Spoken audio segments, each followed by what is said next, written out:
Stop trying to stop self-sabotage with more knowledge because you don't lack more knowledge to stop self-sabotage. You know you're self-sabotaging, and there are a variety of steps on the internet on how to stop self-sabotage. So you don't lack more knowledge about how to stop self-sabotage.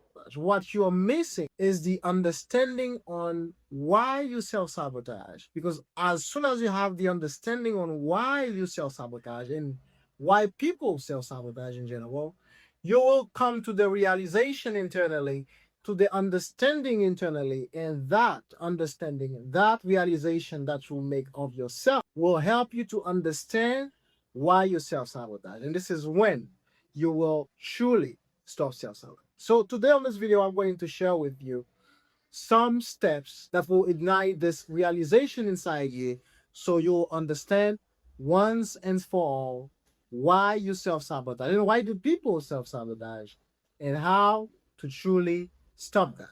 And you'll come to this realization yourself after you watch this video. So first question to ask yourself is, what is self-sabotage? Self-sabotage is whenever that you get on your own way, is whenever that you know you should do something, but you don't do it. Is whenever that you know you don't have to do something, and then you do it. So it's whenever that what you're saying and what you're doing, right? So your words and your behavior are not in synchronization.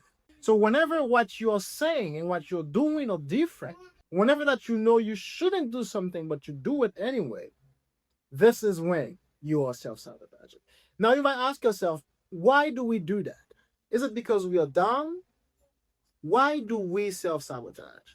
Why if we say, okay, I'm gonna work on my finances, so I have to save some money. I'm gonna work on my health, so I have to do a certain diet. I'm gonna work on my business, so there are certain ways, certain thing I have to do. Why, even though we say that, even though we know it's important for us, even though we know the importance, the benefit that this is going to give us, we are unable to make ourselves do it. We are unable to follow through. Now, when that happens, most people, if you ask them, why do we self-sabotage? Even yourself, if you ask yourself, why do I self-sabotage? The first thought that will come to your head is because you are undisciplined. And even if you ask most people, you ask them, why do you think people are not following through on what they say they have to do?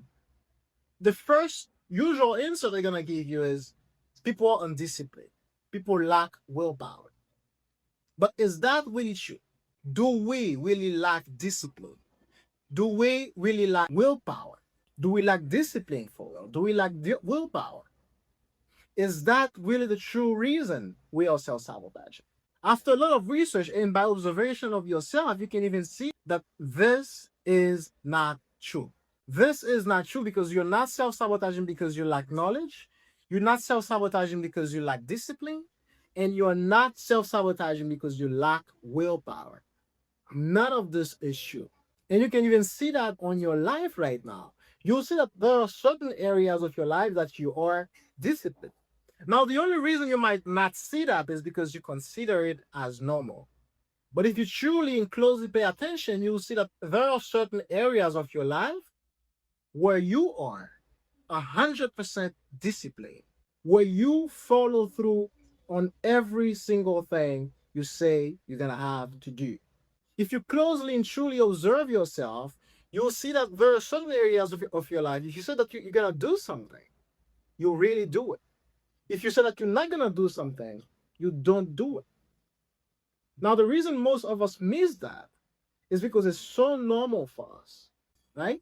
But when it comes to certain area, where we're not following through, where we're not doing what we should be doing, we say that we are undisciplined.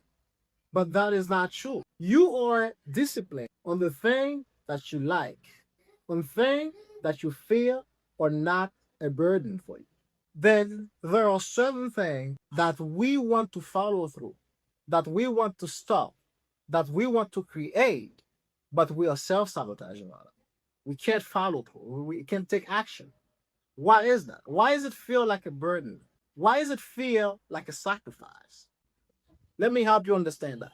Most of the action you take on your life, most of the way that you behave in your life, they come from your belief.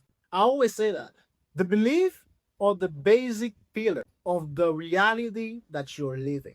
What you believe in is the basic. In fact, in my course, I always tell people that the belief itself can be considered and can be imagined as a box. You live inside that box. So the belief that you have about yourself and the world, these are your cage. They protect you, but they also limit the view that you have of the reality. So based on certain belief that you have of yourself and of the world, you will produce, you will receive certain thoughts. Because depending on what you believe, you have certain thoughts. Depending on what you believe to be true about yourself and what you believe to be true about the world, about a certain subject, about money, about business, about health, depending on what you believe about health, about the diet, depending on what you believe about saving and investing, you will receive different quality and different type of thoughts. And since you receive different quality and different types of thoughts, you will produce different feeling. In other words, you feel differently based on the quality and the type of thoughts that you have. And depending on the way you feel, you not only generate a certain thought, but you will take a certain particular type of action or inaction. And I always say that. So everything starts based on what you believe. What you believe about yourself to be true, the way that you define yourself, your self concept, your self definition, the way that you see yourself. So depending on that, and depending on the view that you have about the world, depending on the view that you have about health, about finance, about saving, about investing, about a diet, about a job, a business, depending on what you believe to be true, you will receive and produce and adopt different quality and type of thoughts. And that will make you feel different depending on the type of situation you're in. And that also will drive you to take any particular type of action with ease or unease, right? Now you might say to yourself, okay, I know this is important. I know I have to follow through with this diet. I know I have to save and invest. And I know I have to achieve my goals. I know that, right? So why am I not doing it?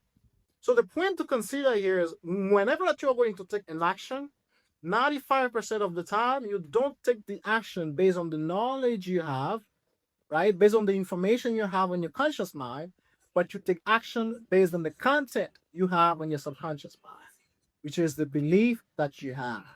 So you take action most of the time based on the content you have in your subconscious mind and not on the knowledge you have on your conscious mind. And that's the reason you see people that have read a lot of books that have a lot of knowledge about saving, investing, health, achieving the goals, and all that. People that have read a lot of personal development books. But when it comes for them to take a particular type of action with ease over time, they are unable to do that. And that is because you don't take action based on the knowledge you have.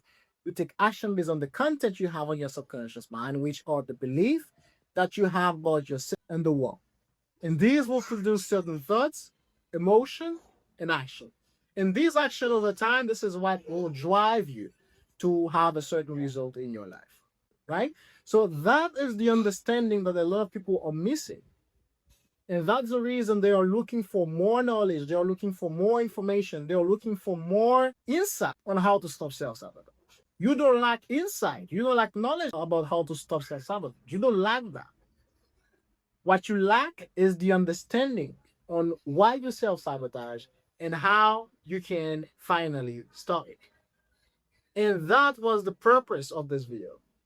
The purpose of this video was to ignite within you the understanding, was to ignite within you the realization on why you self-sabotage. And I hope you've got a lot of value from this video that will develop over time the realization, the understanding on why you self-sabotage.